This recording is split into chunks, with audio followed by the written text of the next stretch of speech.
ang pagbabalik ni Boss Alamat! Andyan na! G! Andito si Boss Alamat! Nagbabalik!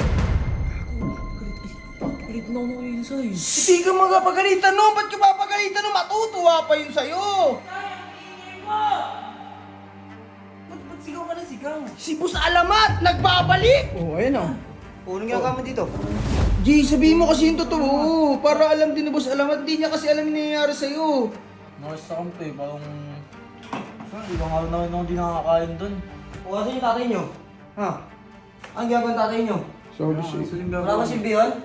Boss Alamat! Pero pahig ka na dito yan sa bahay. Kaya nga may sakit dyan, hindi ako Oh, di ba? Sabi sa'yo eh. G, ganun lang ako. Pero ito.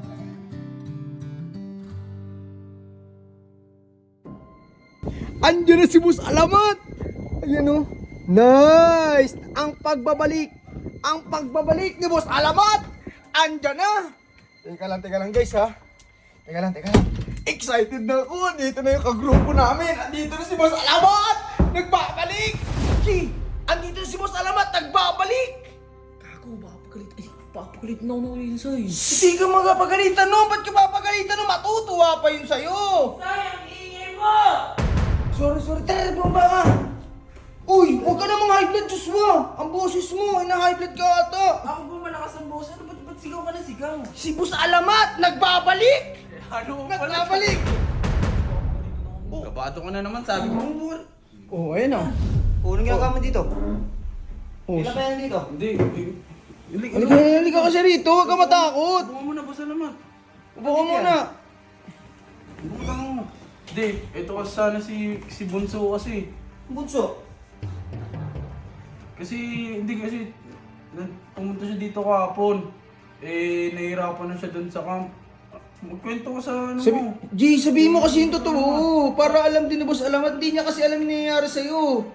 Sige na. Anong nangyari? May mga nangyayari kasi dyan na kailangan mong sabihin din kay Boss Alamat para masolusyonan yan. Nakasta kang pe, parang... Saan, ilang araw na rin ako di nakakain dun. Parang di na ako iniisip-isip eh. O kasi yung tatay nyo? Ha?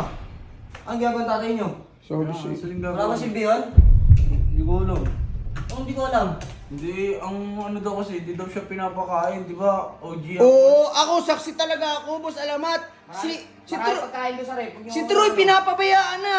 Isipin mo ha, ito, naglayas na. Si Sob, naglibang pa, nagbakasyon pa. Tapos ito, hindi niya na alam gagawin niya. Asa yung mga gamit mo? Diyan na. Makas talaga, walang paalam. Kahit message wala sa akin. Eh syempre, gusto namin makapagpahinga ko ng Saan mo na patalugin yan yan? Kung anong bahala dyan, pinagalitan nga kami ni Okay, bahala dyan ha. Wala kang sagot dyan ha. Boss Alamat. Pero pahig ka na dito yan sa bahay.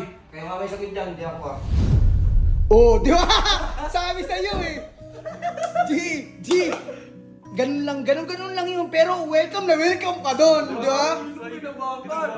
Akala ko pa rin sinawi. Hindi, ano yan? Kunwari lang, pero malambot ang puso niya pagdating sa pamilya. Yun yung kahinaan yan eh.